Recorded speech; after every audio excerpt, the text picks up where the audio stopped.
This video is sponsored by Card Kingdom. If you want Magic singles or sealed product, use my link in the description.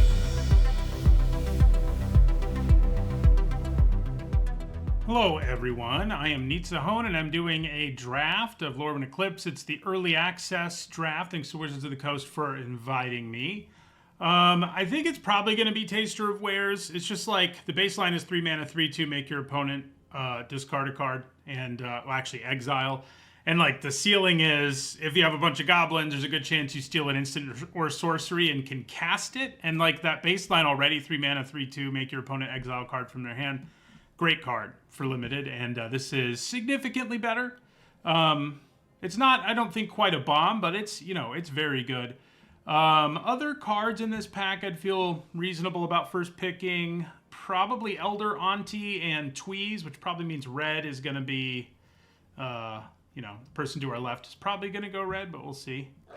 We'll take our Taster. Okay, so we do have Mirror Form, which is really cool. I don't think it's, like, amazing. Like, if I saw it at the right point in the draft, I'd take it. It's a little too situational. Bloodline Bidding, also interesting. You know, we took a black card that really likes goblins. We could take a black card that really likes us having all creatures of the same type.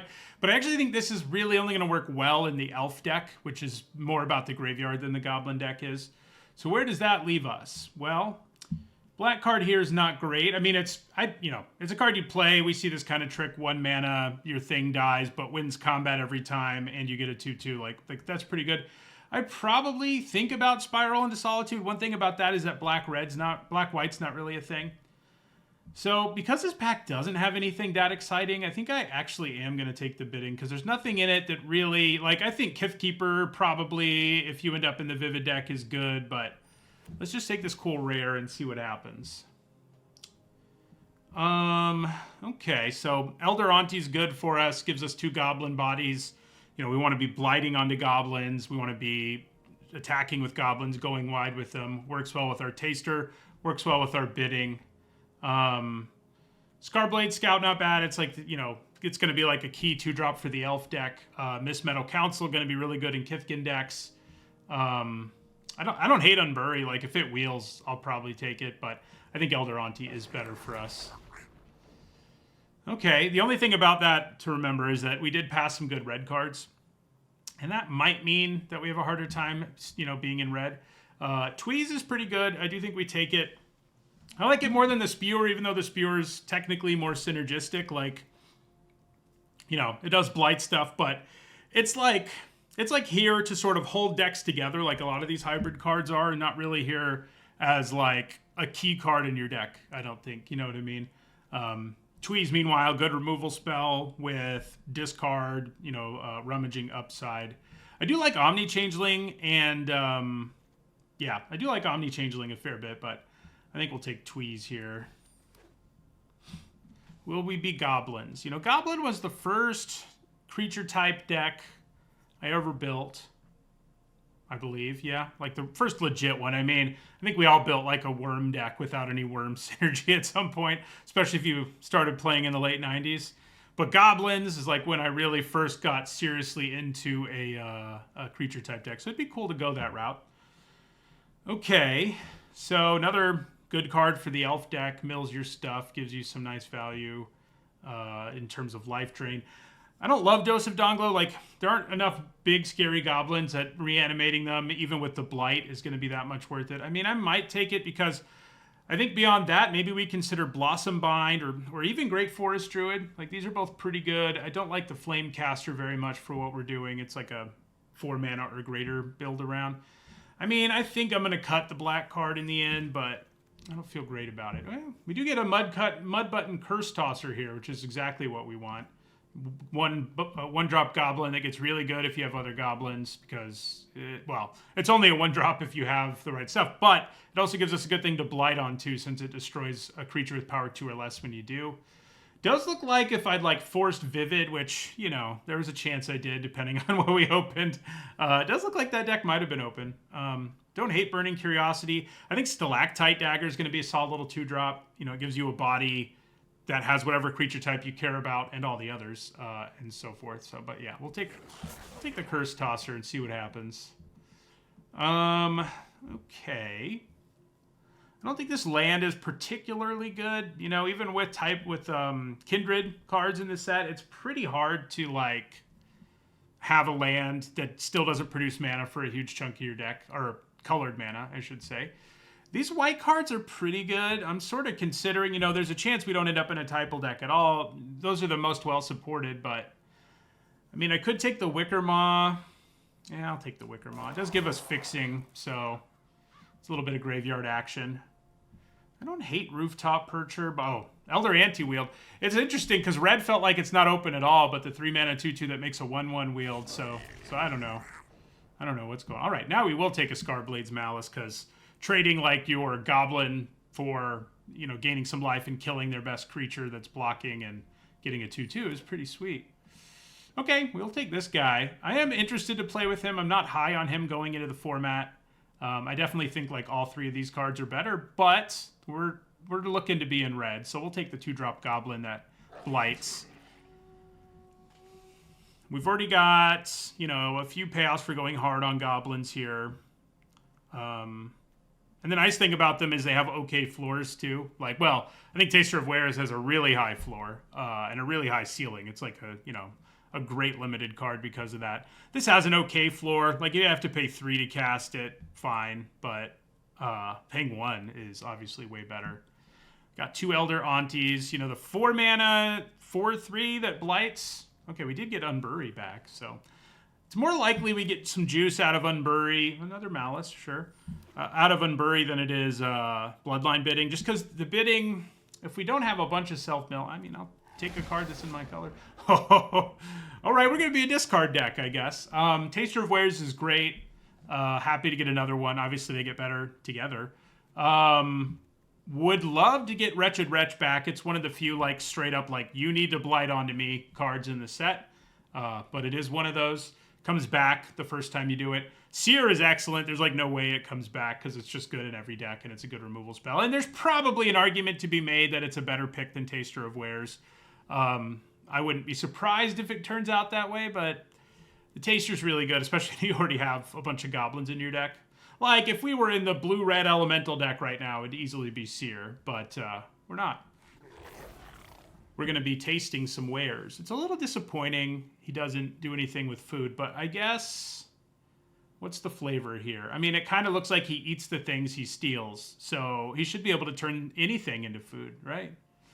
If you can't cast the instant or sorcery, you exile, you get a food token. There you go. So this is a card I'm really interested in. I talked about it in the set review. These like mill your whole deck graveyard build-arounds are a lot of fun, and I think it's going to be legit in the format, but our pack 1 didn't go in such a way that we want to try to force this now. I mean, we have 0 elves, for example. But it is a really cool card.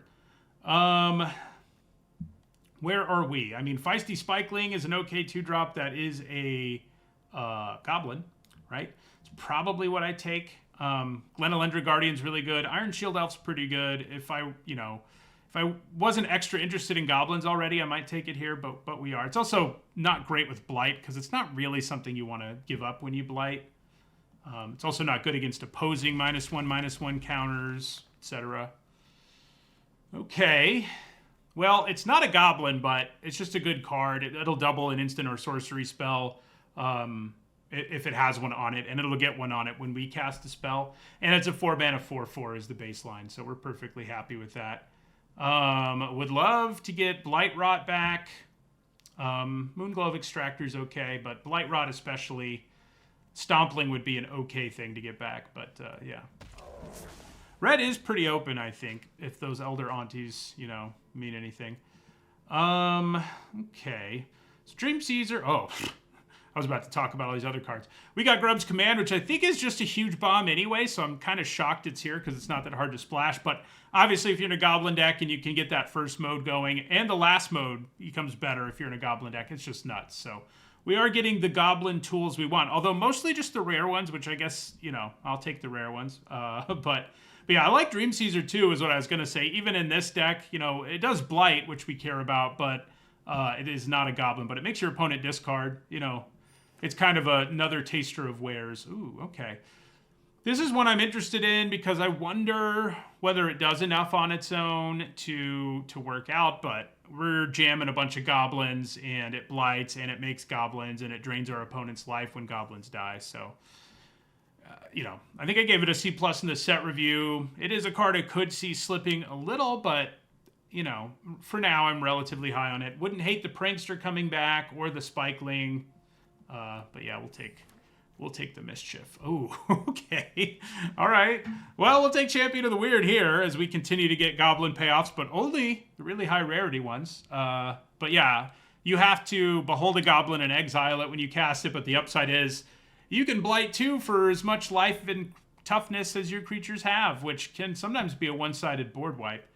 Don't love Heirloom Ante, but I would take it. I would, Nameless Inversion is excellent, though, and it'd be the next pick, I think. Okay, we finally got Goblin payoff at lower rarity here. The Curse Crafter is really good. Goblins die and it pings things, and it's a 2-mana 2/3 with Death Touch. I don't think this is actually, amazing, but obviously we'd play it.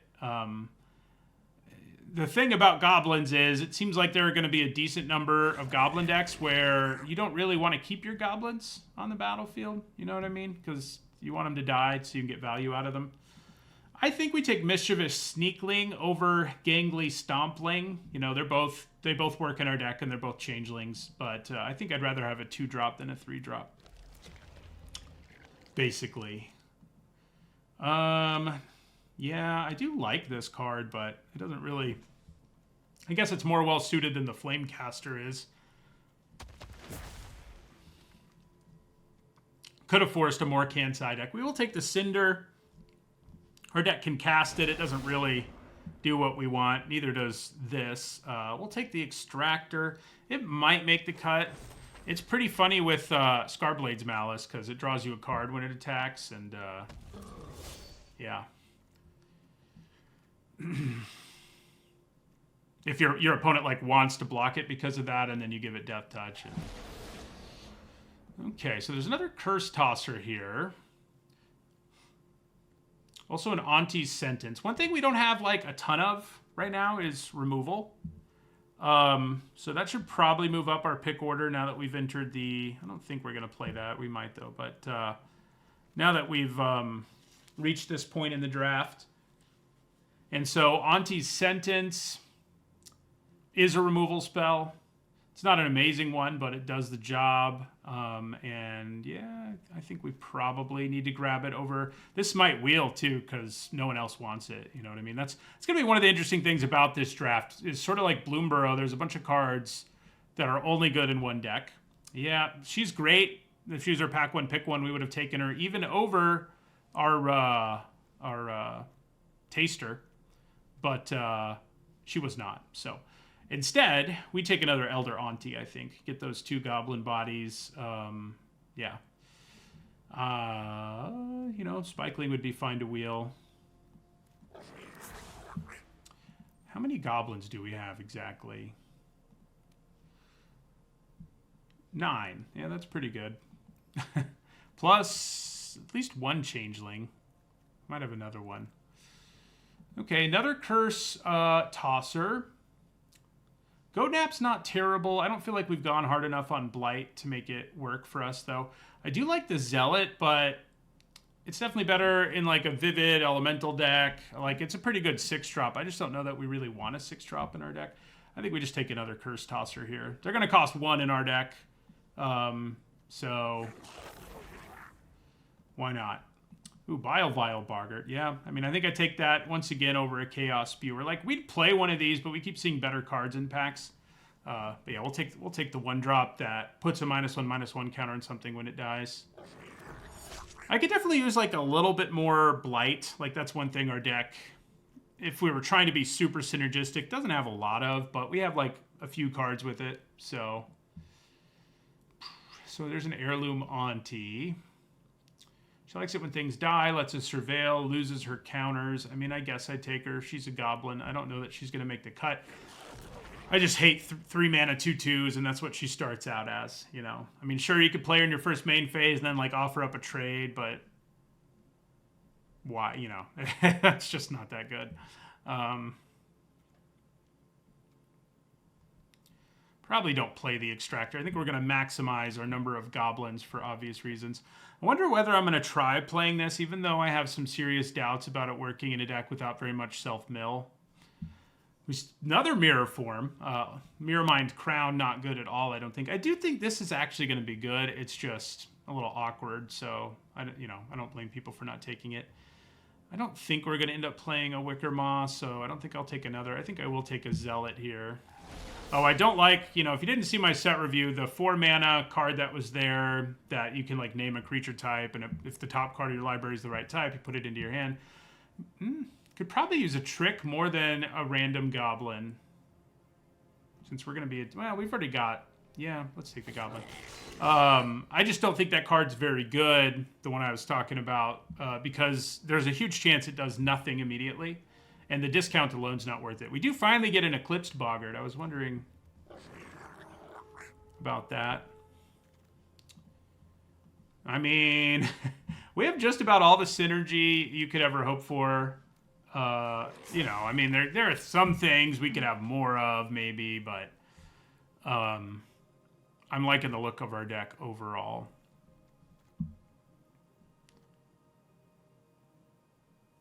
Especially the tasters. Do I want to try the bidding?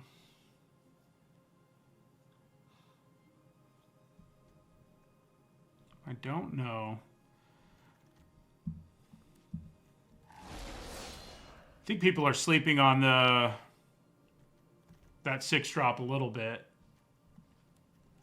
Because it's a 6 mana 6/5 that gives you a 2-for-1 basically every time, or you can basic land cycle it. Okay. Yeah, the one thing we didn't end up with like a ton of is removal, so maybe I should have valued one of those removal spells a little bit more, but we do have a decent amount. I'm probably going to end up cutting the Auntie. I just don't really believe in her, and we have 15 goblins, so cutting a few isn't going to hurt us too much, and I don't think she's a particularly good one. Wonder if it's counting changelings in that number. It's a good question, whether they've implemented it to do that or not. One would hope so. So, I don't love the Glutton either, but I think with 3 Curse Tossers, having Blight now is pretty good. The discarding also goes well with Bloodline Bidding and Auntie's Sentence and stuff. So where does that leave us? I don't love the Berserker either. It's just a big vanilla creature. That's like its ideal situation is big vanilla creature, which is fine, but it's also a 4-drop. I mean, I think I think it's probably better than like Mischievous Sneakling, but I don't think I really want to cut any 2-drops, especially that are goblins. So I don't think we will. So I think we end up cutting the Berserker and then maybe Bloodline Bidding. I mean, we have enough cool goblin stuff going on that I think it's just going to sort of dilute things and be a problem. Like, it's not very good in your opening hand. If you're not doing a good job loading the graveyard, it's not good at all. Sure, there's like cool stuff where we could like we could blight all of our stuff and kill their whole board and then Bloodline Bidding to get it all back. But I don't think we can count on that very much. I just think if you have a bunch of self-mill, like in an elf deck, it's awesome. Our deck doesn't have enough avenues to do it, so I think we're just sort of diluting it. I do think I think 9 swamps is correct because of all these 1-drops. Okay, so let's roll with this. Got a lot of goblins, 1 giant, but he's a good giant, so...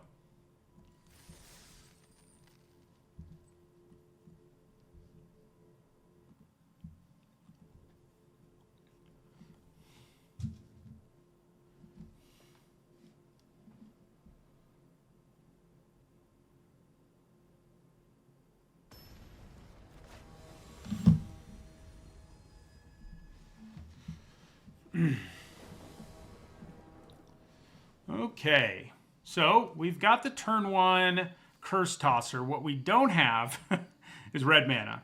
And I think that's kind of a problem, because if we don't see red mana, what are we doing? Like, because Curse Tosser can't block, so Scarblade's Malice isn't that good with it, unless our opponent chooses to block it. I mean, there's a good chance we draw red mana, but it still concerns me a little bit. So I think we have to mulligan. All right, this is much better. Do we want to keep 3 lands to guarantee we get a taster going on turn 3? I mean, we need 3 lands for 3 of these cards. Problem is, they're all pretty good. We have a couple of turns to draw the 3rd land again. So I think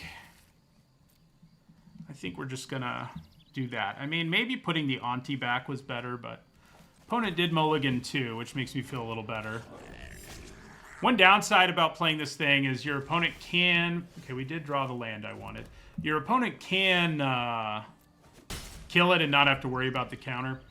Should I play the Taster on turn 3, or should I be incredibly greedy? Ooh, gross. So this card lets them... I mean, it's 2 mana to do first strike lifelink. That's already terrible for us. But it also lets them... put creatures onto the battlefield attacking equal to the number of creatures they control. I don't have any creature I can play that can block it effectively, which is not good. So I think it probably will ultimately make more sense to wait things out here. If I play Mischief here, next turn I will get a look at their whole hand with the Taster, because the Mischief is a Goblin too. So, that gives me 3 goblins instead of 2. So, let's do the Mischief. Oh, well, yeah. I did sort of forget about the whole Blight thing. That would be... But it actually, making it into a 1/1 is good news for us in the long run, too. So, it still means they can get an annoying trigger here and put out a 1-drop. But let's hope they don't. And I will get to look at 4 cards in their hand. Ultimately, it's the same number of cards because I had to give up a Goblin on board, but...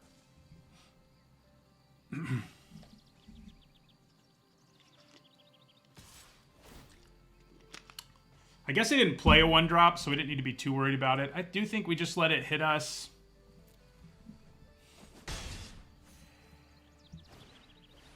Okay, Unwelcome Sprite. That would have been an even better thing to use that on, but yeah, we'll get to look at 4 cards here.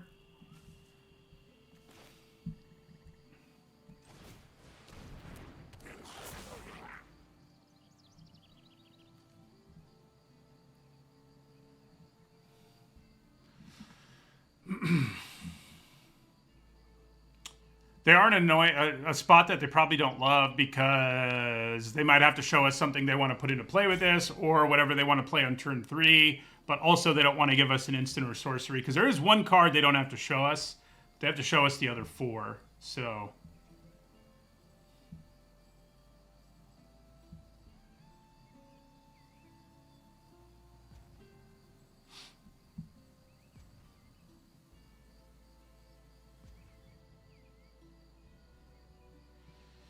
Okay, so we've got... Ooh, Glamour Gifter is gross.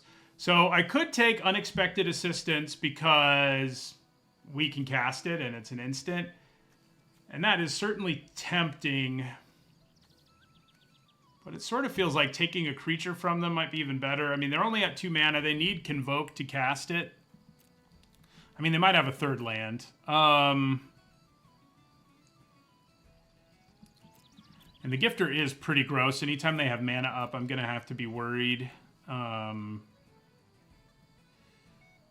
let's take that from them. We don't get to cast it ever, but it's going to be their next play, probably. A 3rd land does mean they can cast Unexpected Assistance, but... We've also got their Pestermite. Okay, that's not a terrible pickup. Thing to draw. Let's attack them with our Taster. Well, they're not going to let me do it.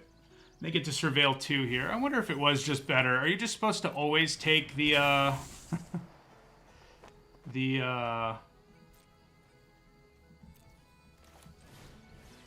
instant just because, it's an instant? I will be able to attack with these goblins kind of willy-nilly thanks to Scarblade's Malice. Yeah, they have a significant amount of aerial damage now, and this is a really powerful payoff for tapping. You know, in the set review, I really love the payoff, but I don't love the stat line. But right now we can't punish that stat line, and they can tap it pretty easily, so. Ooh, did they get a 1-drop that they're about to put into play? They did, and they gave them all indestructible. Well, the good news is I can still do this, and then also block here, and then I'll use Scarblade's Malice to kill the indestructible granting thing.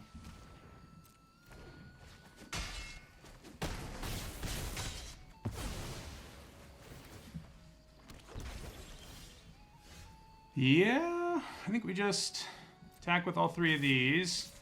They're going to start making 1/1s at some point, which I don't love, but we can keep the beatdown going, and we have a bunch of goblins. You know, when your opponent gets low on life and you have something like Boggart Mischief in play, it does become challenging for them. Goodbye, Elf Token. So now they have the mana that they really want to cast this, which I don't love. But the bright side of that is I still have a pretty good attack here with all 3 of these. So, yeah. I think we just attack with all 3 of them.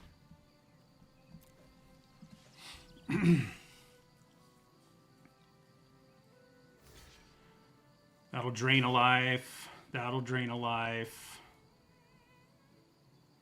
Then what? They take 2? Well, they're also going to do that.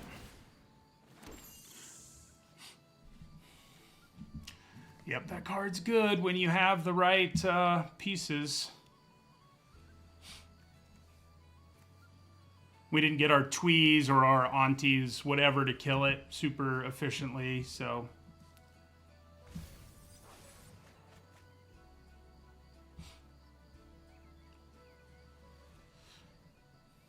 I think what we took was the right call. Like, it's allowed us to build enough of a board advantage that works for me.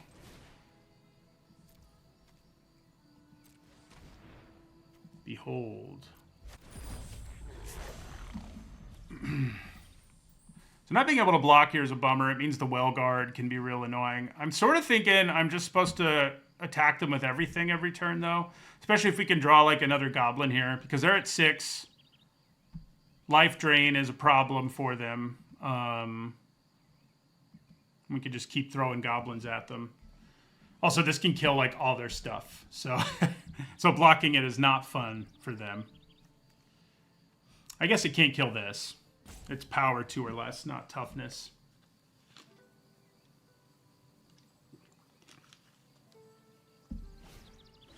All right, Liminal Hold is annoying because it also gains them life. They'll also be able to attack with their Well Guard here if they take a token. Because if they attack with the Well Guard, I'd probably double block it to kill it, even though they're going to get a 1/1 out of the deal. Yeah. So they do that. Now they can attack with the Well Guard, get another 1/1. The good news is we still have a pretty good attack on our turn with these 2 creatures, but the token they get isn't so good, and yeah. We will not block. Okay, just a big body right now is actually pretty good. So I think we attack with all 3 of these. Any of them dying drains life. And we'll kill the unwelcome sprite with this trigger.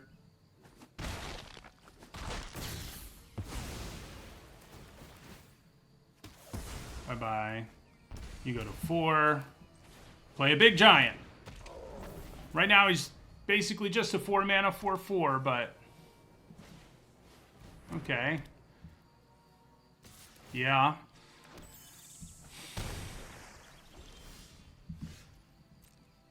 So basically they can just keep attacking and okay. Yeah, they might find their way out of this. We were in a good spot, but not drawing another creature there was not so good.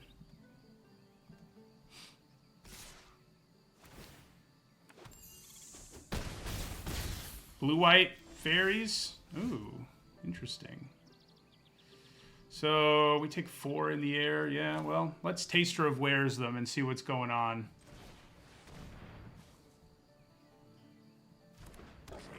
probably just a land they're holding on to, if I had to guess. Yeah. We do still get to exile it. So there's that. Do I avoid an attack here? Can I really afford to? Not really.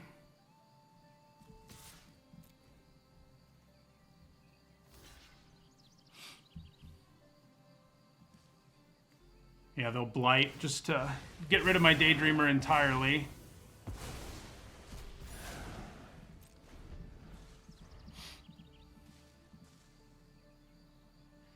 Close game in the end. It looked like we had a real advantage early, but then they've sort of built one late.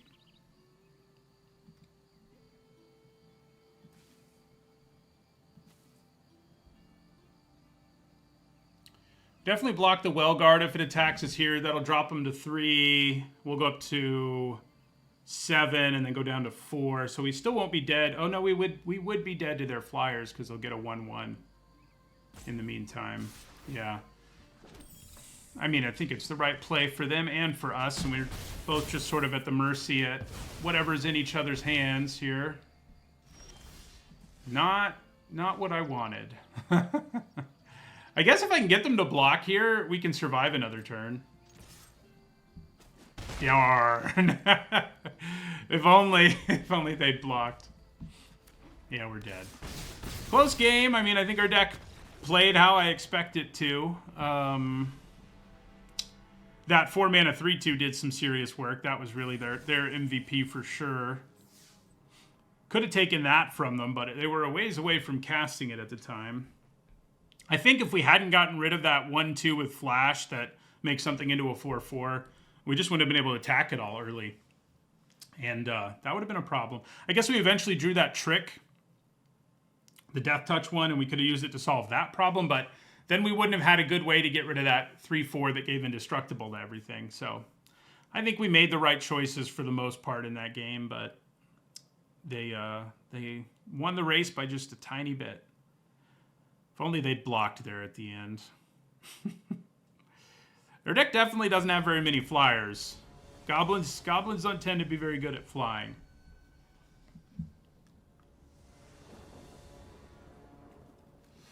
Okay. This hand looks good. So, yeah. Let's see. Turn 2, Curse Crafter.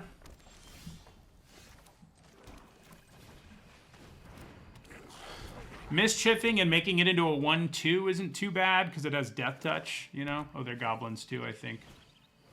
Nice. Ooh, now I do have better options for blighting, like in the long run. Because I can play these out and then blight them instead. But I think just attacking them here for 2 and then playing the Mischief is probably what we want to do.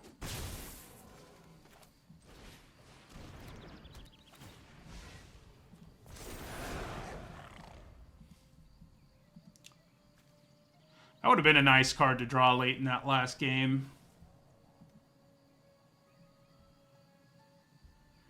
But yeah, we could play out 2 goblins next turn. But this would have been nice to have too, because just Mischief last game was pretty legit, but yeah, it can buff itself here. So I don't hate the idea of attacking here because I can get back goblins later, so I think we just attack. And then we play out all 3 of these goblins if they take it, yeah. I mean, that's what we would have done anyway, but...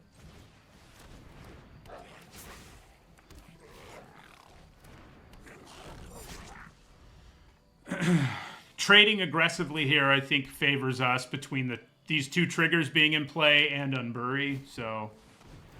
That's probably the plan, should they try to attack us. Ooh. Hello there, Mr. Taster of Wares. Let's see what we might be able to steal. Give me your whole hand. Oh, beautiful. Definitely take Blight Rot. I can't play it, but it's a removal spell that would be bad for us if they cast it, and I can play it next turn.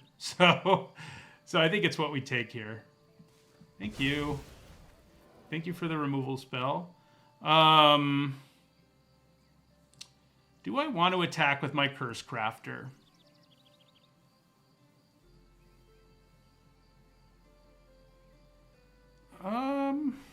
That is a good question.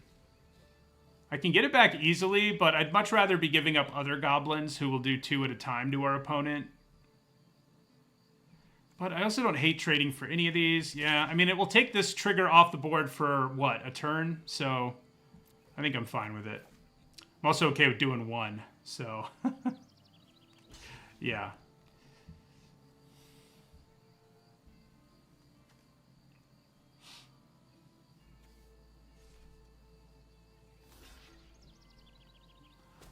I'm a little surprised by that. I guess they want their Heirloom Auntie to buff up.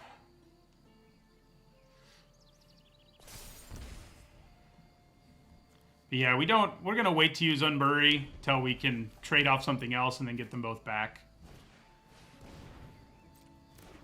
Which doesn't look like a challenging thing to make happen to me. Especially if they attack me here. Okay. Would I rather block with the Boggart here? Because this is actually going to be a good attacker on our next turn. I can block with the Boggart, have this die, and kill the 2-1. I mean, I think that seems pretty good. Getting this trigger twice is good, but less good when our opponent has 1 card in hand. Although, you know, now that I say it out loud, taking the last card out of their hand is probably... Oh, but I won't be able to use Blight Rod anymore. That'll be the flip side of it. All right, yeah. So let's block with our Boggart. And then we can Unbury at the end of their turn.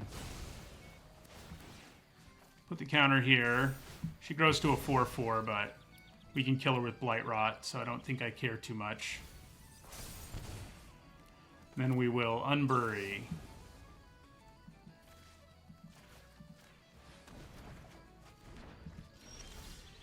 And then we will Blight Rot the Auntie out of the way. Play our Curse Crafter. And I think we just attack with everything. Because now, yeah, it's... Sorry, fellow goblins. I apologize.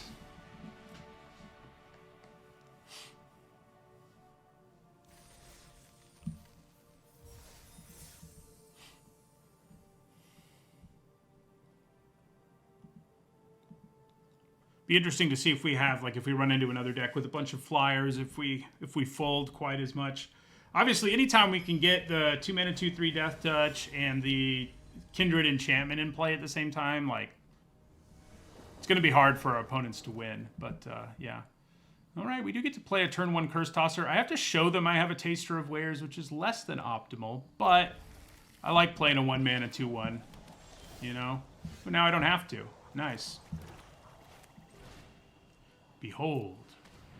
Yes, this is the only goblin I have. Now I can play this on 3 and hit and look at their whole hand.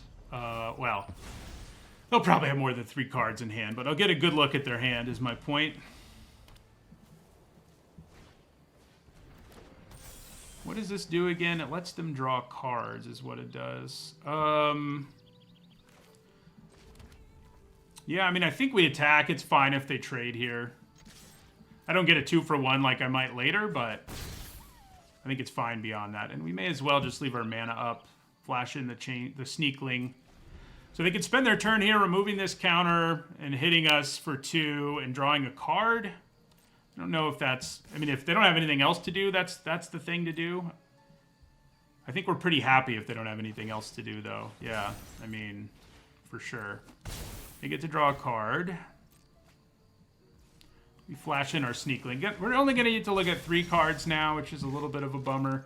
I could try to be really greedy here, but that seems silly. So I think just playing out a creature and making them exile their 4th best card is pretty good here. And maybe we get a spell. It's less likely when we're seeing this many cards, but it could happen.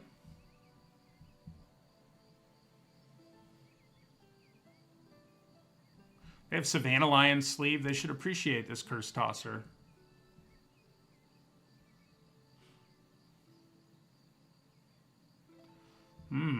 My goodness. This is all very bad. They've got 3 mana. Doran. They are missing the black right now for Doran. They're not that close to casting any of them, and I think that's why they were willing to show them to me.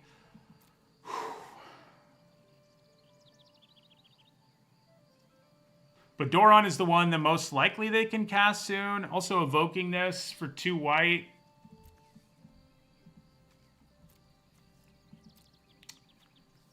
Doran is also the one that's like the most impossible for me to kill in this deck. Like, we don't have good removal. Yeah, I think we hit Doran here. They're the closest to casting him, and like, these have really good effects, but they're not going to be quite as problematic for us. Well, I do have Scar. The Malice actually makes a difference. Because that does mean I can trade for this guy, and he's just going to be a big vanilla in most ways. All right, we're going to hit Emptiness. That was a tough choice, though. That was a tough choice.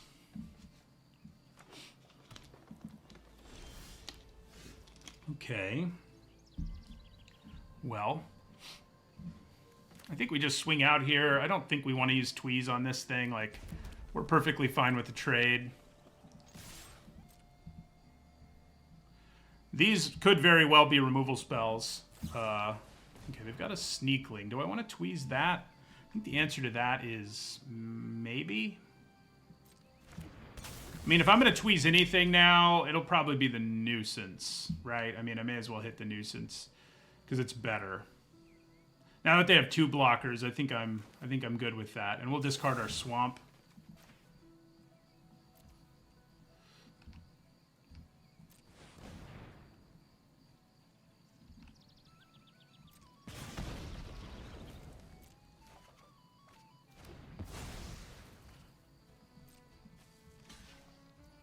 Yep. Play out another Curse Tosser. Let's hope they don't have the put -2. Well, they don't have 2 black mana, so we might be safe on that front. Okay. Yeah, their deck has a bold mana base. Yeah. I was going to say, like, didn't see a swamp at all, so I'm wondering maybe they were a Vivid deck, but they didn't really... Either they got a really bad draw or their deck didn't have the necessary fixing. Didn't see any Vivid cards, but they weren't able to do a whole lot in that game. Explains why they were willing to, like, pay 3 to draw a card on turn 2. Ugh. Yeah, I think we probably mulligan. Nice cards here and all, and like any third land lets us play the Boggart, but I don't think we want to keep a hand where we can't play our 1-drops on turn 1, you know? Well, we got another one like that, but we kind of have to keep this one. At least we have a 2-drop. Be interesting to see if they can go off with that. Nice. Because if you can get it in your opening hand, you can go off with Springleaf Drum. It's terrible later in the game. And even in some opening hands, it doesn't really work. Bye-bye, Gristle Glutton. Yeah, we're quickly running out of gas here. The question is whether I'd rather make them discard a card here, or save it for removal. I mean, I think making them discard's probably better. Gross. This thing's busted if we let them play it later, but there's a ways to go. We have 2 more discard effects in our deck. It's going to be stuck in their hand for a while, even with Tend the Springs, whereas Dream Caesar can come down soon and make me discard a card and give them a body that would be really annoying. Yeah, let's hit the Caesar.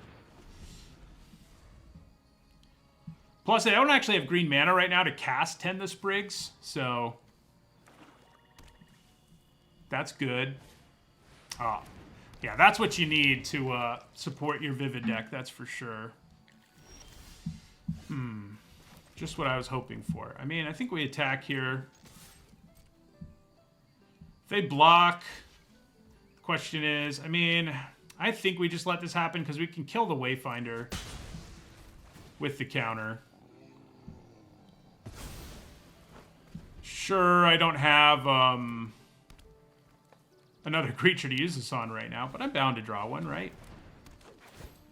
So they're at 5 mana now. They are getting close. I need to draw one of my tasters. Although one taster right now won't do the job. I need to get another goblin in play first. Cursed myself. But we still play it here and make them discard the ramp spell. We actually gain access to said ramp spell, but we don't have any forests. So, oh, it's a basic land. Okay. I'll take it. I will take it.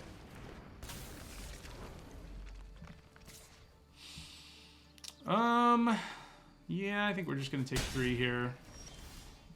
Ooh, okay.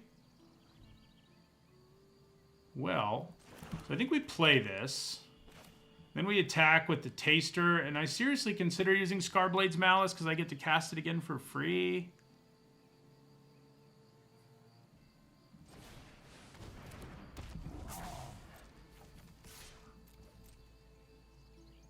So the thing is, if they do manage to play this, like, being able to kill it isn't going to be our biggest problem. Like, the Interest Trigger is what's going to get us. Right now they have cards of 3 colors in play. So I think it's fine to use the Malice here. I'll be able to gain a bunch of life if nothing else. Plus I do get to hold on to a 2/2 here, so...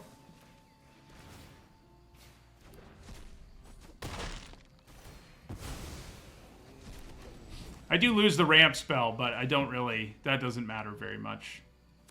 Uh-oh. They're getting close. We just have to hope they don't draw another land this turn. And yeah, we will cast this here.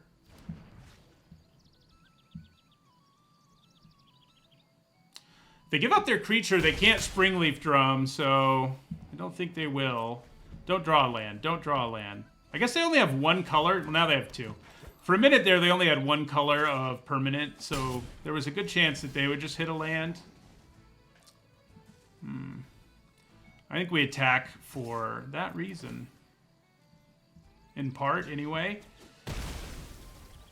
Because then the trigger, at least, they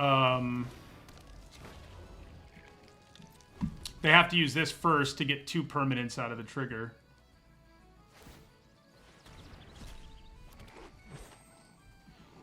The longer we can try to draw another Taster of Wares or our recursion spell, the better.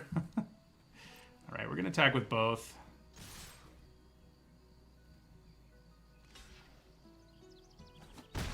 Yeah, this way they get to hold on to a 2-color creature, unfortunately for us. And, yeah, they almost assuredly just put a land on top, so...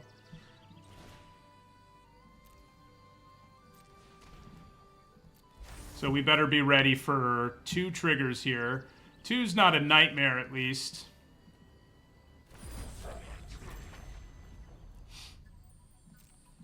There is a chance they hit 2 lands, you know? 2 lands. Oh, interesting. Yeah, I guess I can do it without being worried about a block, so I guess it's not that interesting. Okay. This can do direct damage to them, if I really wanted to race them, but it's probably better to kill the black-green creature here.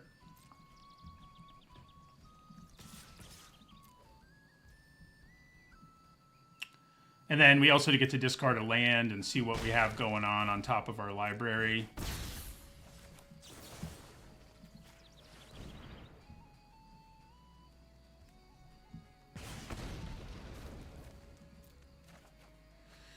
Okay. Can't quite cast it, but we may be able to go wide enough around the giant to not be completely screwed.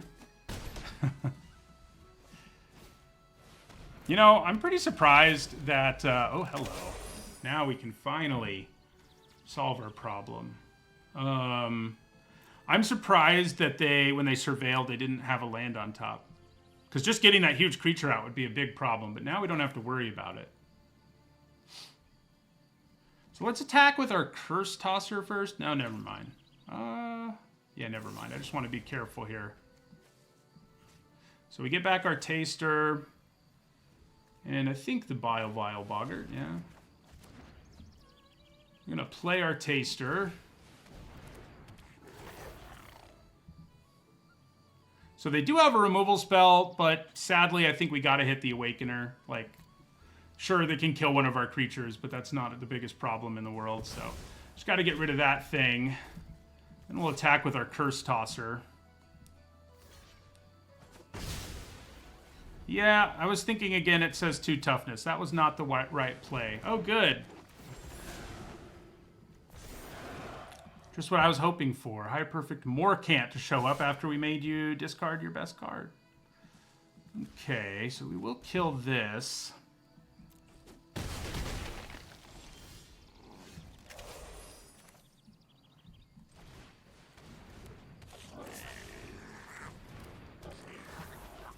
That 2/1 wouldn't have been able to do much, but the one thing it would have been able to do is, you know, ping my opponent thanks to Curse Crafter, which is probably just going to die here. The Curse Crafter, that is.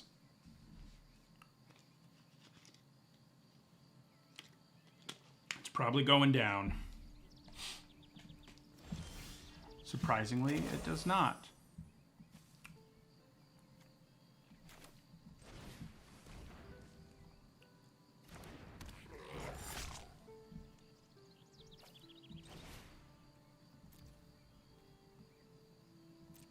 At some point, we'll be wide enough that we can just, like, attack with everything. We're not there yet. Of course, with them having Blightrot in their hand, we know that's not really going to happen. I mean, it can still happen, but it's harder to make it happen if Blightrot is used. And it, yeah, I mean, that was to be expected, unfortunately.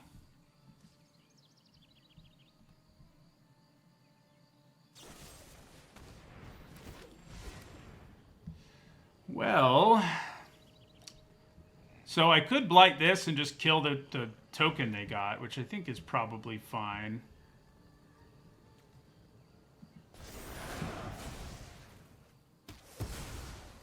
Or it sort of ends up being a wash.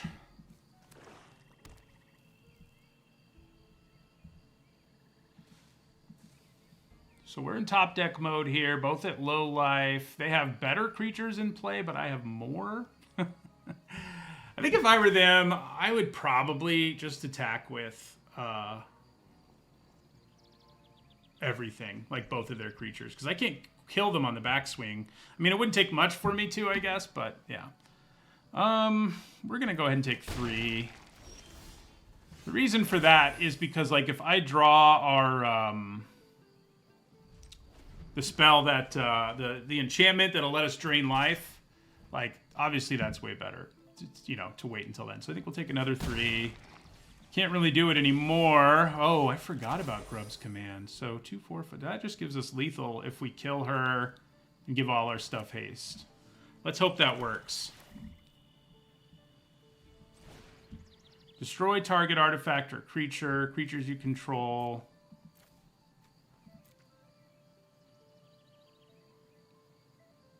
Yeah.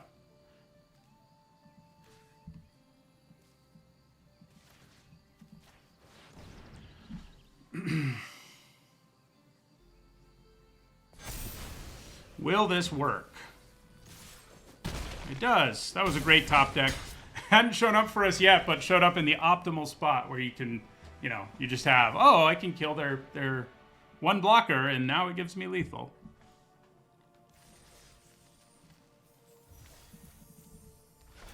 Goblins, goblins, goblins.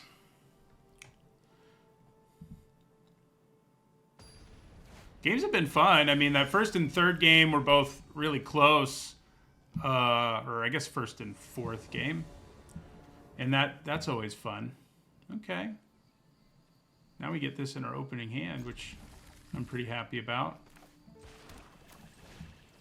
So we will behold our Eclipsed Boggart. I'd rather they know I have that than Taster of Wares.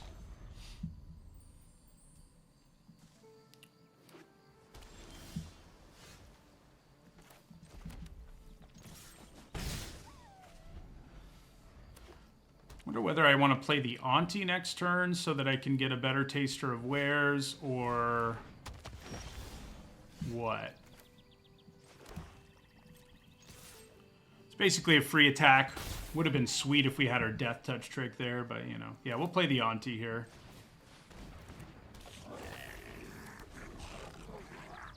So this will get us a look at 4 cards. If we play it next turn, and we probably will. You know, at some point, you just have to cast it. Like, because your goblins will start dying, and, you know, the time you spent trying to get that number higher ends up not mattering. So you kind of have to find the sweet spot where you both have a lot of goblins, and... That's all very annoying. So this gives hexproof from all of the creature's colors to itself, and she can tap and make a creature all colors. So you can see how that works out. So I think I'm going to play the Taster in the first main phase here so that I get max everything, and then I can attack with both of these. So yeah, show me 3 cards, please. Liminal Hold is not an instant or sorcery, but it's... Ooh, they have a Mutable Explorer and they didn't want to play it that turn?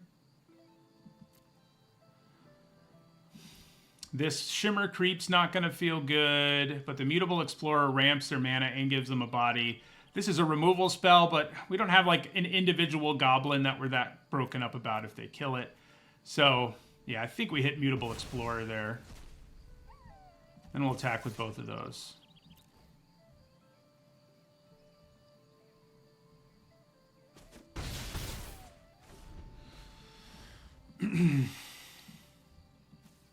We can play another one next turn, so... I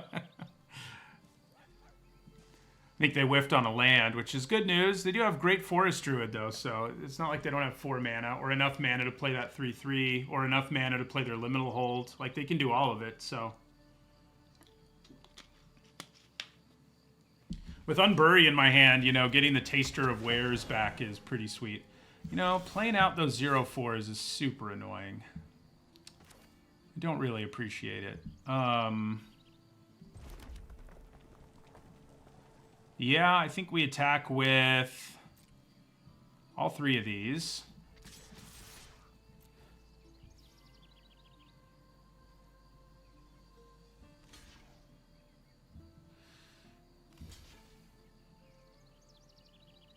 So the bad news about Tam, like, I'm going to have to use this removal spell on her, because if I try to use it on anything else, they'll just own me. But yeah, we'll play another Taster here.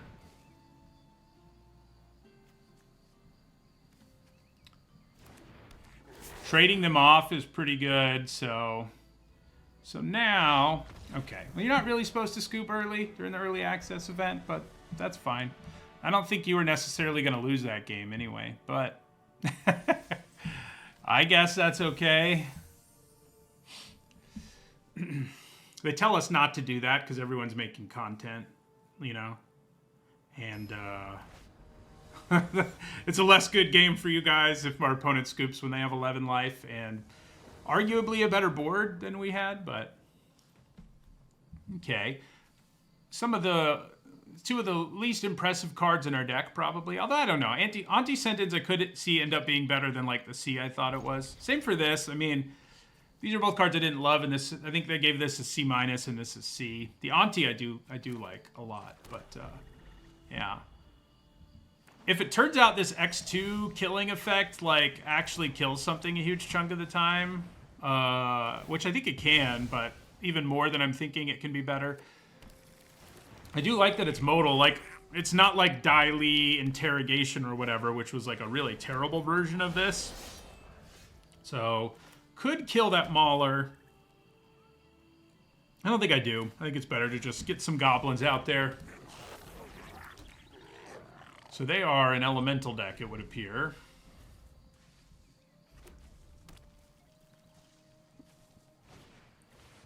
Ooh, gross. Yeah, so that gives them a treasure when it enters and a treasure when it dies. Don't love that. Wonder whether it's better to make them discard something from their hand or the Mauler. Also, whether or not I should Surveil here. A 1/3 is not doing a whole lot for me, so I think I will... I mean, I guess it blocks this okay, but it doesn't block it that well. So, we're going to Blight. discard a card, and draw a card. Okay, not terrible. I think because I have the mana to play all the creatures in my hand, that's just what I'm going to do. I can also blight this and kill their Mauler, which is pretty good. So yeah, let's play another Auntie here. Play out the Behold a Goblin. And pass our turn.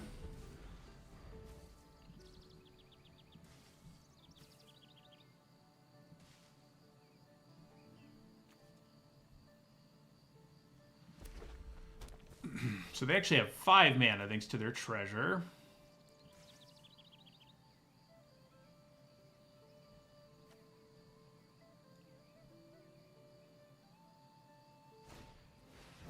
Flame Braider. Now they have even more mana when it comes to elementals anyway. That's probably what I want to kill now with our Curse Tosser.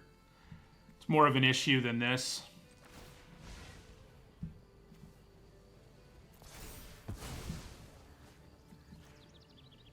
Might be able to save it. I mean, that might be what their plan was. No? Discard this. Draw a card. Mischievous Sneakling. I mean, right now it does feel to me like the discard effect is probably better. Just because the creature's on board, you know, one of them can become kind of a problem in the late game, the Mauler. And that's a thing. But it would take a lot of mana. We're both still at 20. I have a wider board than they do, so it's not like they can spend all their mana and give this menace and hope it goes okay. And I can't kill this anyway. So, yeah, let's look at their hand. We're a discard deck, after all.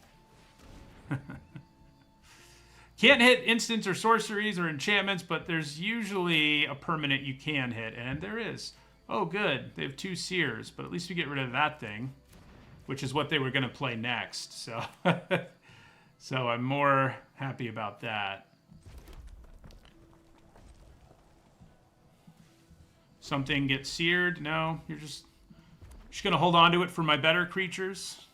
What's funny is I don't know that we have that many creatures that are like individually that good. I guess our big giant is one.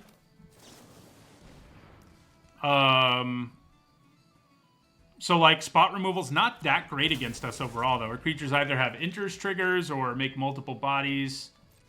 Stuff like that. Ooh. Well, that's interesting. So I think we attack with all our 2/2s now. Except Seer ruins my life, so never mind. I'm glad I know they have it, but yeah. If I try to use this, they can Seer whatever I use it on. So I think for now we just pass the turn. Kind of build out our board until we get cards that pay us off for goblins dying. I guess our 2/3 Death Touch is a pretty good thing to kill. I guess that's probably true. So they can attack with the Mauler here. And like, once I double block, they can Seer me twice, which would be pretty bad. But they've decided not to. Okay, well, they're probably going to cast both of their Seers in response to this. But at least we get them out of their hand. And we still get to make them discard 1 card. So, yes, please. You know, I gave it a B+ in the set review. Kind of just feels like an A in a Goblin deck, you know. Some cards you could give a build around grade 2. This one has such a good floor that I didn't think it needed one, but it's pretty bonkers when you get to look at their whole hand like it lets you. So you need to cast both of your Seers here, or I'm gonna steal one. Yep. So might as well. Is that true? Is it true that I might as well? It seems like Scarblade's Malice is useful enough that I'd rather keep it than discard and draw a card here. Yeah. Goodbye. Then they'll kill the Taster. So now we know that we're out of them, but I still think holding on to the Malice to like kill some big blocker is probably going to be better for us. So we do hit a land. The Seers are gone, so that's good.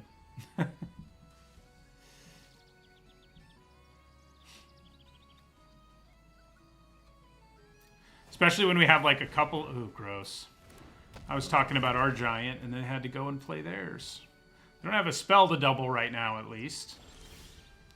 Nice. So we'll play our Eclipsed Boggart here.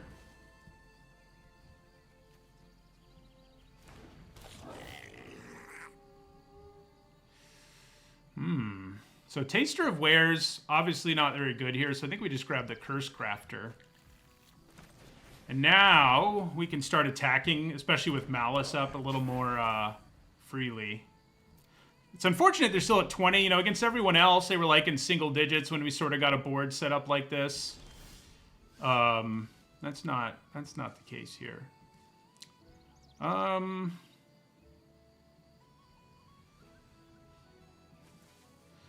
I wonder whether I should just keep going wide here. I mean, I can attack with the tokens and then use Malice on one of them.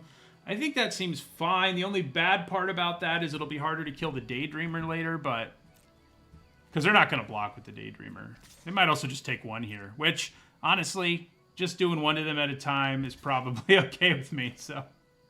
Alright, yeah, so we'll do this. That means we get a token back, they lose a life.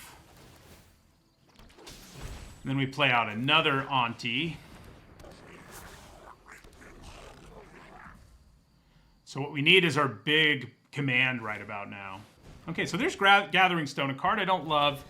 I just don't think it'll draw you cards often enough. And the discount doesn't matter at this point, so. Even in a deck with 15 goblins, your chances of whiffing on that trigger are way too high. You do get it every turn, but the flip side is that they just didn't add to their board. And now I can attack with everything but the Curse Crafter, and I think that's what we do here. They can kill two things, but they're taking 2 damage from the things they kill and all the damage from everything else, so...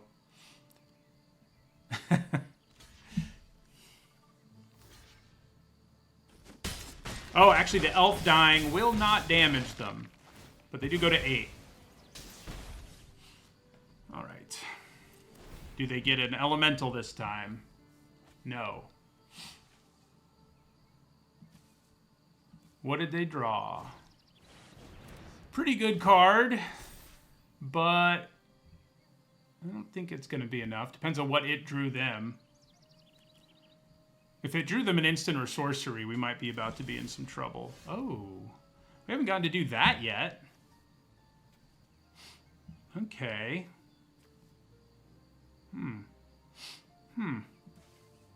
Could just attack with everything, but... You can also play Champion of the Weird, exile the Elder Auntie, give up everything with Blight, kill their creatures, do damage to them along the way. Yeah.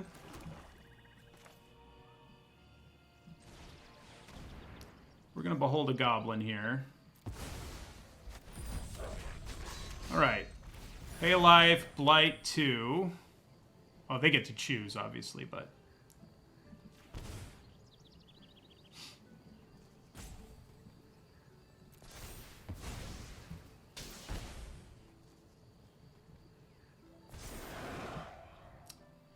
Let's Blight onto ourself now. Mr. Champion.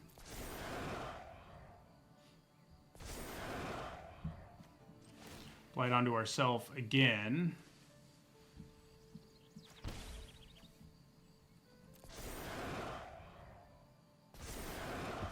Alright, they get a treasure. And... Is it greedy? I mean, let's think here. Drop it to 2/2. It can't even kill my Curse Crafter, so I think we go ahead and just do it one more time on the champion himself. I could keep doing it at a certain point, but it's not actually going to be lethal if I just kill all my creatures. So it's going to do it to itself. Then we get back our Auntie, who will make another token.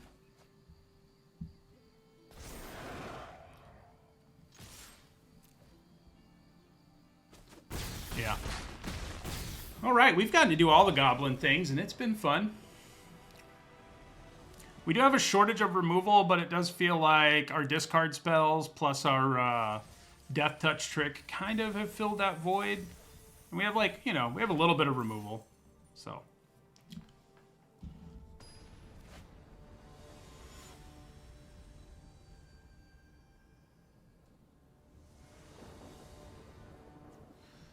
Okay. Well, no red mana, but we have a bunch of black cards, and that's okay, I think, overall. So. We will lead with the Curse Tosser just because it can do more damage.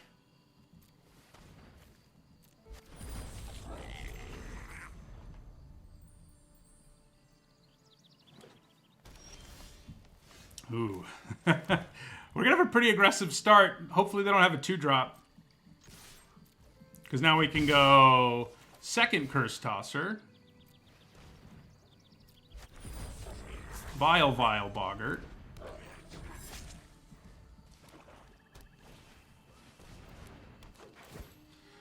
That is pretty annoying, I have to say, just because it gains them life. Yeah, they milled a couple of good cards. I mean, I still think we attack here because they all can trade for that thing, but they kind of want elves in their graveyard is the bad news for us.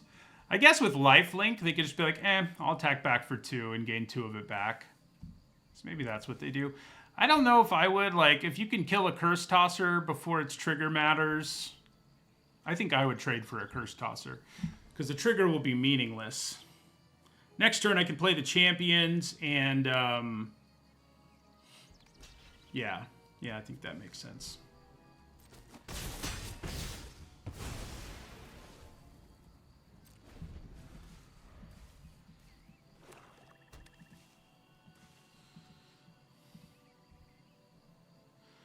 I do think the elf deck looks super sweet, so it is a little sad to run into it.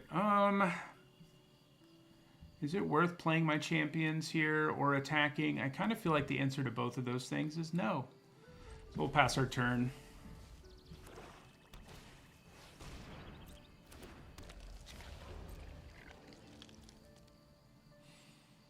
Okay. Okay.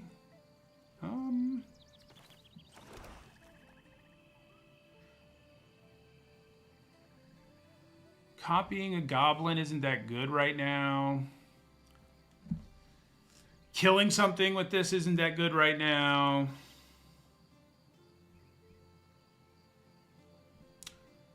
Do I want to play the champion just to have a huge creature on board and I can blight onto this and kill their token?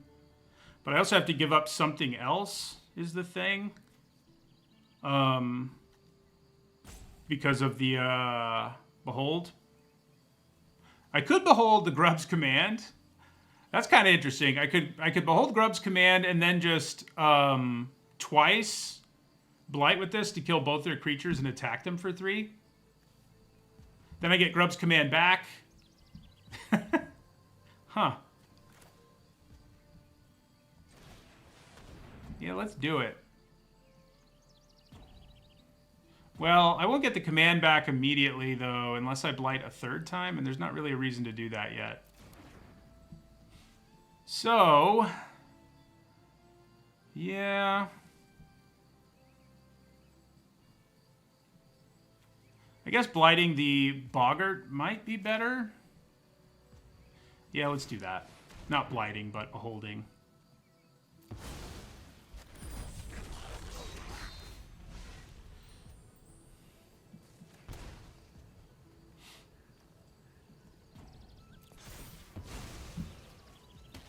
So now they have to blight onto the Stompling, and it dies. And I have a 5/5. That works out pretty well. And I hold on to Grub's Command, so I can make a copy of the champion, which is not terrible.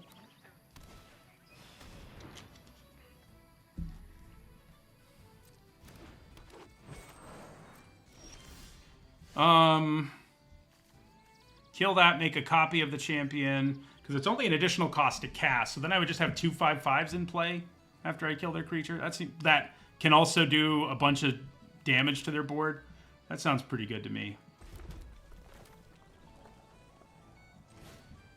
So create a token and destroy. Target a goblin I control.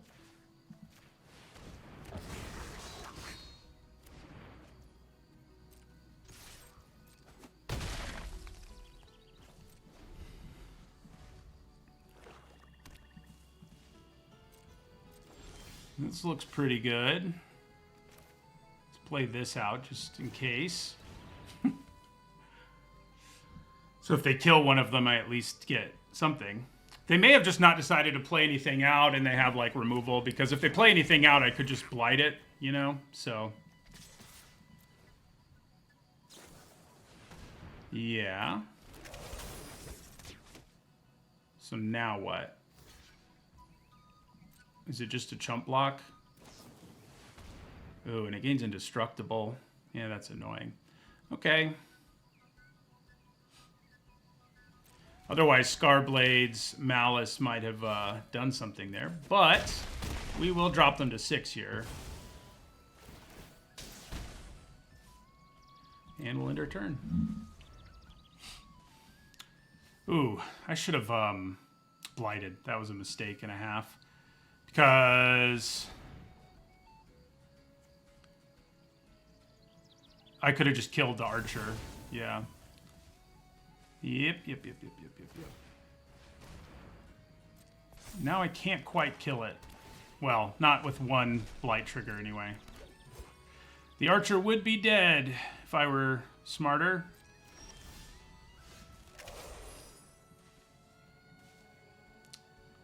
Sort of feel like it's probably just better to attack with the champion here. I could blight twice. I guess if I blight twice, the archer will be a 1/1. I still have Scarblade, a 3/1, and I still have Scarblade's Malice. I just get rid of both.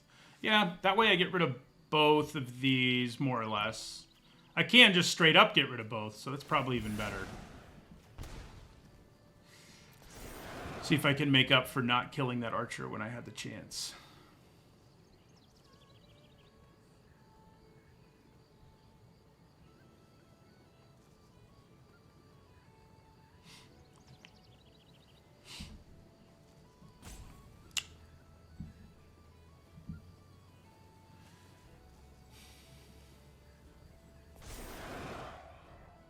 Okay. You know, still better.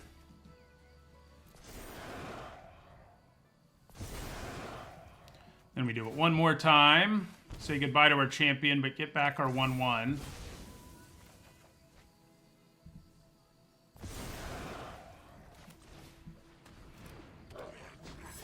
Would have been in a much better spot if I had intelligently used that blight. What are you gonna do? Ugh. Stop playing big creatures. Okay. Find me a goblin. You didn't find me a goblin? That's disappointing. Yeah, we'll attack for 1 here. We'll Scarblade's Malice if they block. Which I think we're pretty happy if they block. The bad news is they can get a 2/2 back. So it's sort of a wash because we get a 2/2, they get a 2/2, but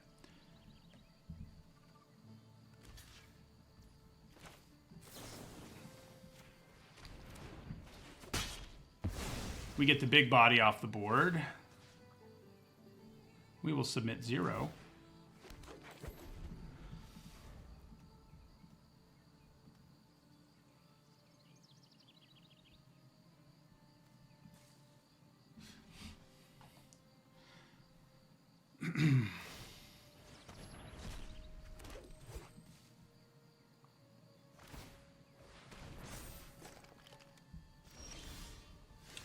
Just what we wanted.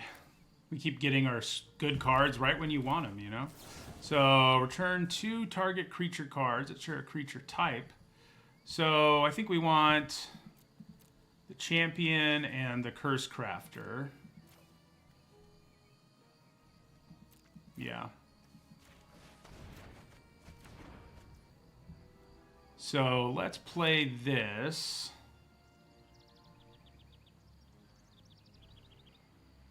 guess I don't have enough goblins to really feel great about doing that. So I think it might actually be better to do... So we play this, kill that, hit them for 4. It does put the Curse Crafter in our hand, but we have to...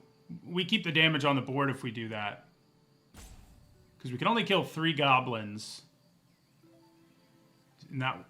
This way we get rid of their creature, drop them to 2. So yeah, let's play the champion. We will behold the Curse Crafter. Light them.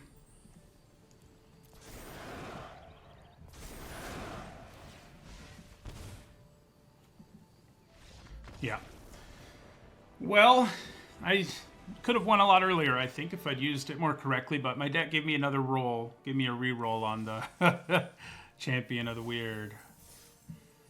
All right, can we get to 7 wins? I mean, it wouldn't shock me. Our deck, you know, we got like max synergy. You know, it's funny. Sometimes I really force synergy during the early access event.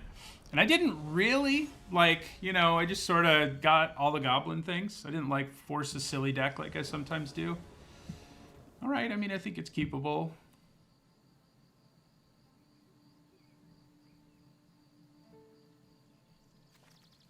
Keep 7.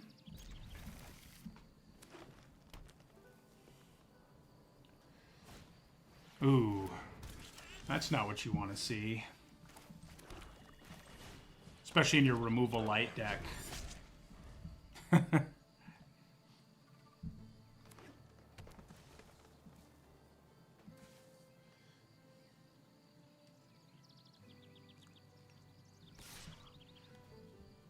Interesting.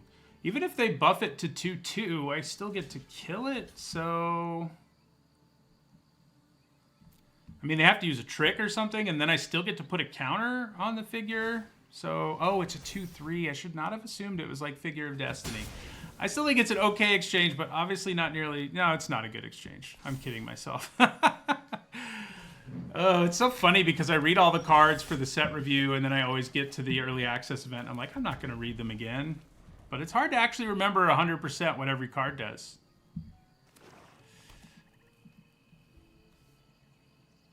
Yeah, it's a 4/5 now. That's what you want to see. Yeah, we deserve to lose this one. I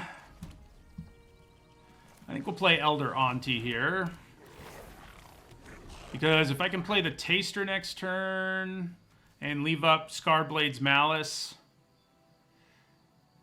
we might be okay. Might be. All right, they're going to assert Perfection, which kind of makes me want to play Elder Auntie more than Taster of Wares next turn.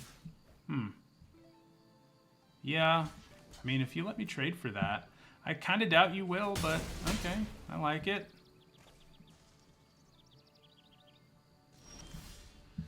Yeah, so we'll play Elder Auntie here. You know, we're not going to get him in a big way with Taster of Wares in this game, probably.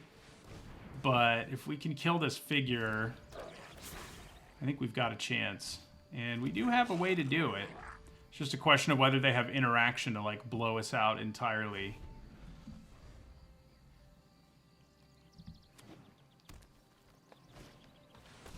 Alright, they get to draw a nice card. Do they attack? I think I would. I mean, I think people sometimes, you know, maybe they're so aware of Scarblade's Malice that they don't, but... there's not that good of a chance of you ever getting to the point where you level it up all the way. I mean, it's possible, especially in this game, I guess, but there's a good chance you can't do it. So, yeah. So we're going to play Curse Crafter here and then Taster. We get to look at their whole hand.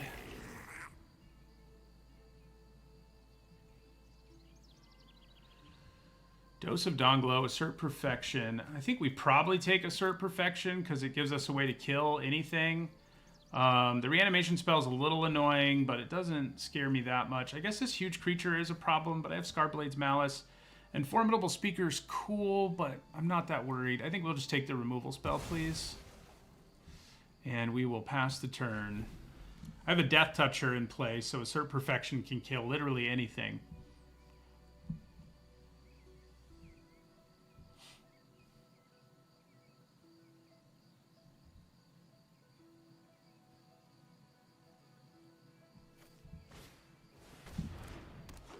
right, do they tutor up something?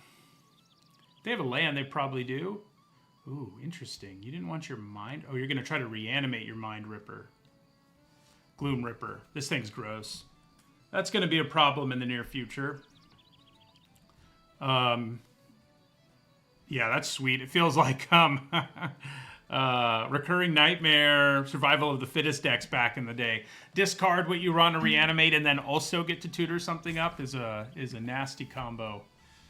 And Dundul and Weaver is cool. Gets them a card back.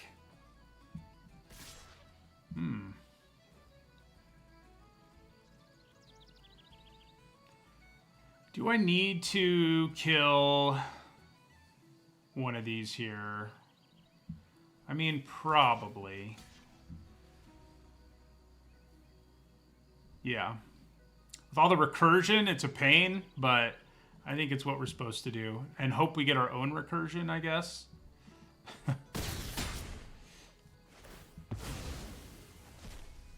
Oh, I'm an idiot.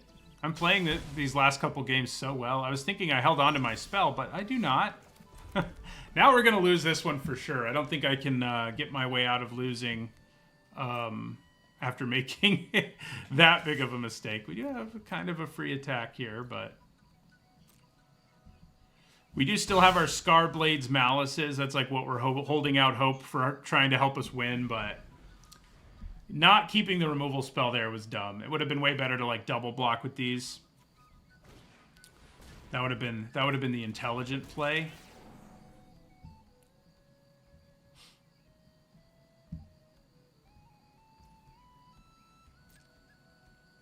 Oh, now they're like, I want to cast it and reanimate it. Yeah, you can do that. That's for sure. Okay, so we're going to block that thing. Scarblade's Malice. They have one card in their hand that we don't know what it is. Let's hope it's not Interaction. It would appear that it is not.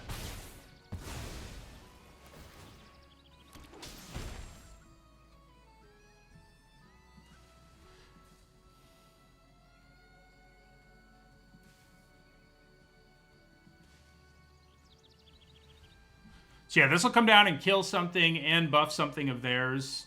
Not great for us. Will our deck bail us out? Not really. I can make them discard a permanent, but then they can still reanimate it. Killing their 2/1 isn't exactly amazing. I do think we just swing out here, though. Man. If I hadn't played like a complete moron, we really would have had a chance in this game, I think. So, I mean, I guess making them discard the Gloom Ripper and then reanimate it is better than the alternative. So,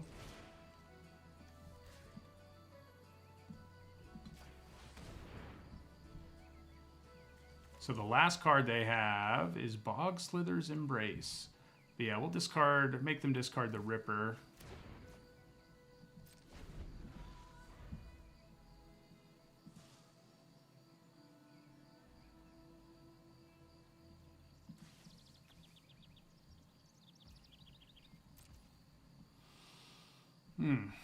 That's a sorcery.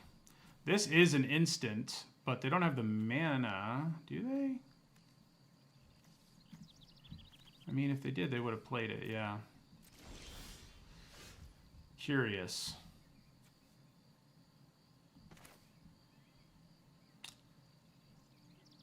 Is there any reason for me to play this now?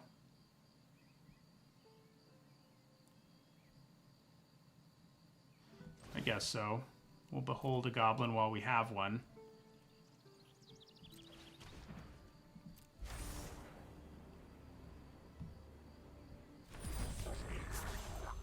Then we will attack them with the Curse Crafter. That makes sense. Do I want to use the Malice? Probably not. We'll just let the trade happen and hope we draw one of our recursive spells, basically, that have bailed us out in our other games, but probably won't bail us out here. All right, now they finally have the mana to reanimate that thing, which won't feel great for us. They can kill our one creature that can block. I could save it, and maybe it's just what I'm supposed to do in a situation this bad. Because keeping bodies on board means maybe I can kill the Ripper. If they kill my Curse Tosser, I can kill their Speaker, so I would be cool with that, honestly. Oh, it'll have too high of power. Yeah, so it won't kill anything. Nice. Yep, I think we kind of have to block and do the Scarblade's Malice thing here. Come on, recursive card.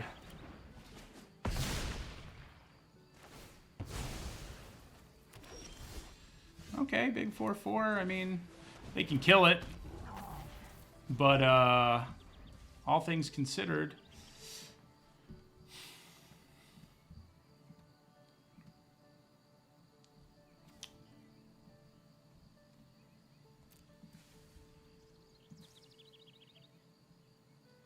Bye-bye, Daydreamer.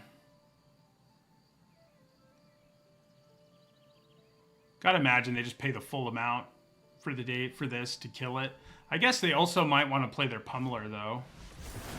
Yeah, I mean, that works pretty well, too. I wonder what else they have in their hand.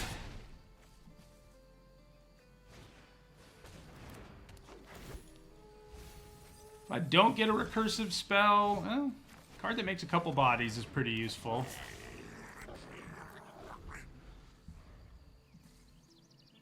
They do buy us time.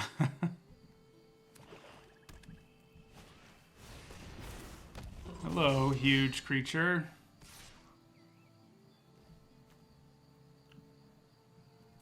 Yeah, we'll block with our elf here. Yeah, that was bound to happen at some point. So we can go to 1 here if we triple block the Ripper and take 6.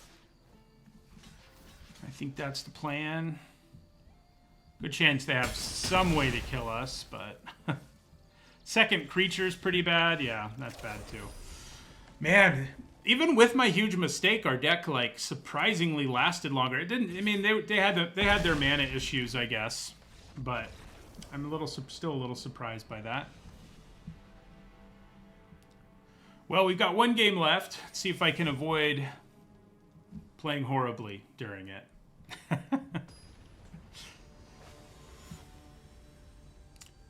See if we can do it. You know, it's definitely not an optimal hand. You don't really want 2 Scarblade's Malices in your hand, but it's fine. We have both our colors. We have a 2-drop. You know, you're not always going to get an optimal hand.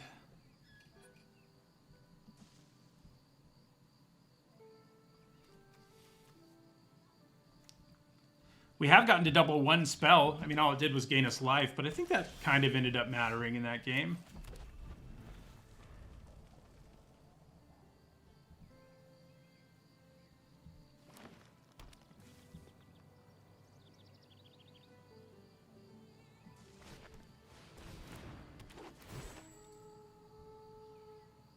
Another elf deck.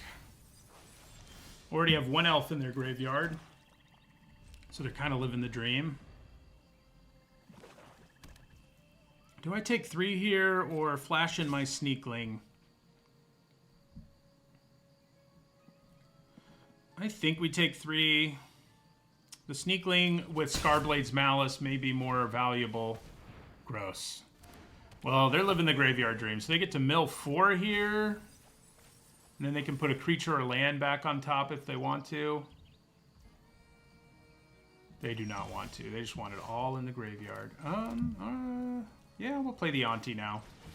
Oh, God. After all that, I forgot to play the freaking Sneakling. Apparently, I can't play Magic for longer than like an hour without forgetting how to play Magic anymore.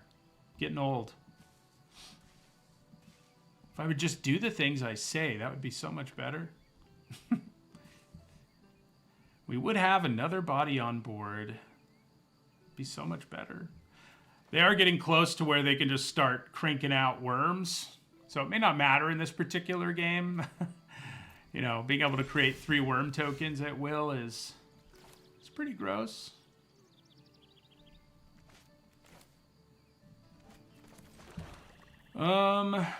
Do I attack with my 1/1 here? I don't think so. I think we'll just play our Goliath Daydreamer here.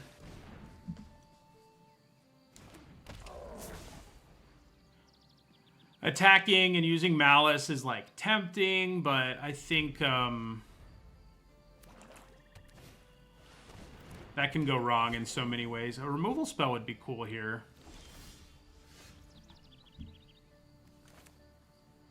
So I could cast Scarblade's Malice on this and then attack and get another one and use it on one of the others. I don't think that seems worth it, though. I mean, he'll just die. I'll gain some life, but I think it's probably better to just... You know, this time we'll actually remember to flash in our Sneakling. Probably. I can still use Malice here and, like, make a better trade that I have, like, more control over. Like, you know, use token to block the guide and use Malice. Although if they have interaction, that's where that goes wrong.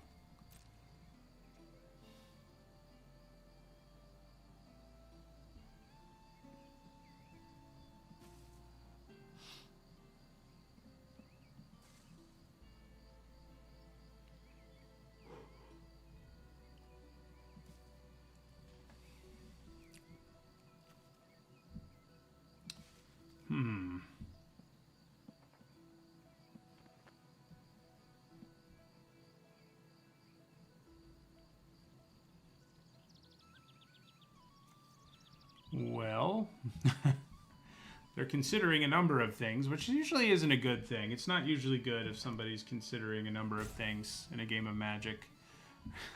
Okay. This time, look at that. Flashed it in.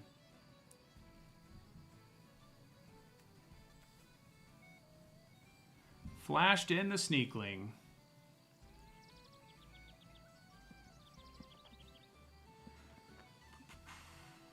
Part of what makes not attacking with just like a Goblin, a 1/1 Goblin worth it too, is that they can just block it with the Informant, which I guess is an okay trade, but it might set them up to do more of what they want to do, which is make a bunch of worm tokens.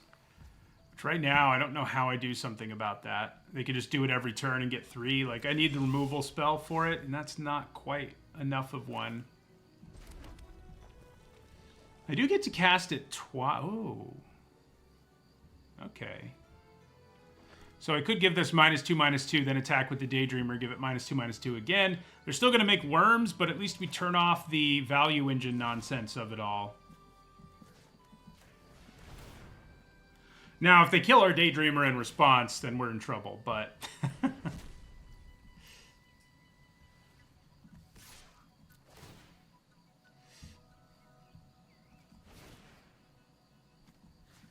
Could have made them discard 2 cards. Ooh, why didn't they use that ability?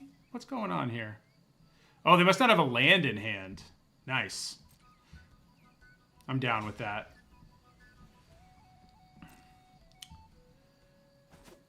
Yep, that's okay with me. We got rid of it before it made any tokens, which I think gives us a chance here.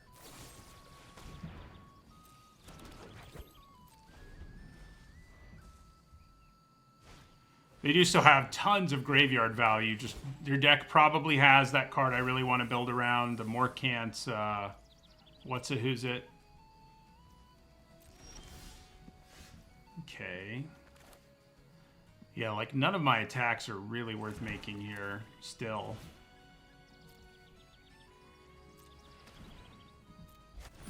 I mean, I guess the Curse Tosser is going to be worth it starting next turn potentially, but other than that,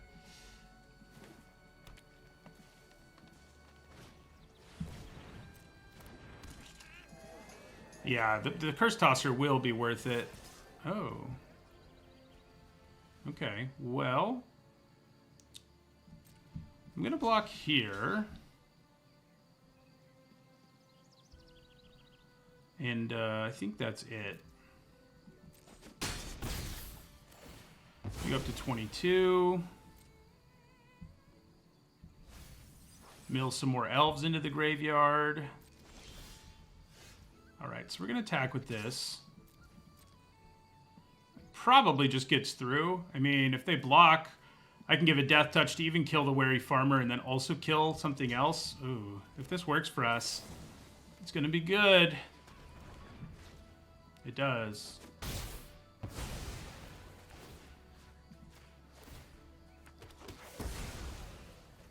Nice.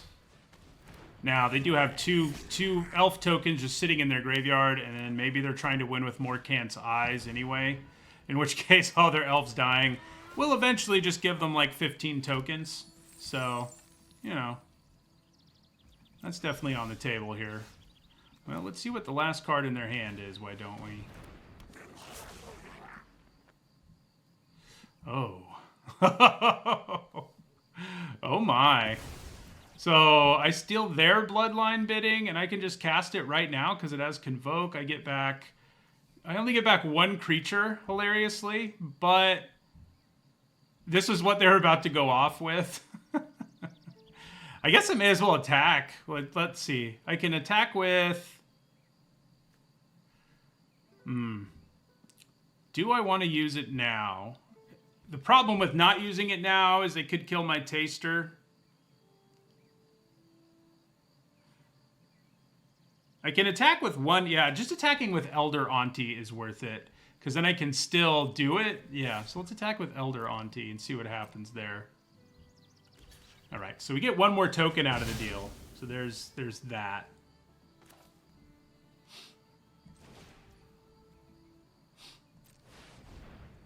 Goblin.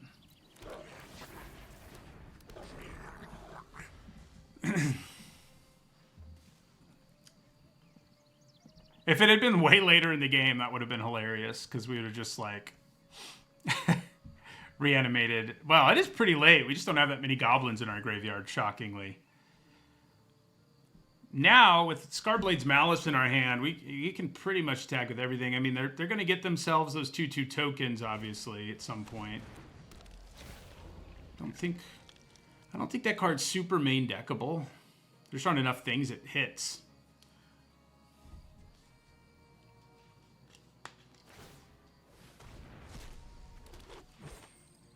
I'd feel even better about starting to attack them with stuff if I could pick up one of our cards that hurts our opponent every time one of our creatures dies, but I don't currently have one of those. So the question is whether I want to try to wait things out. Okay, they scoop too. All right, well, 7 wins it is. Yeah, I mean, I played pretty horribly those last, like, 3 games. But we won 2 of them anyway, so... Yeah, it was a great deck. I mean, maybe we should have just played this, but I think we also saw why it's not great in that game, right? Like, it was late in the game. I got it from my opponent. Didn't do that much, even though I stole it from them.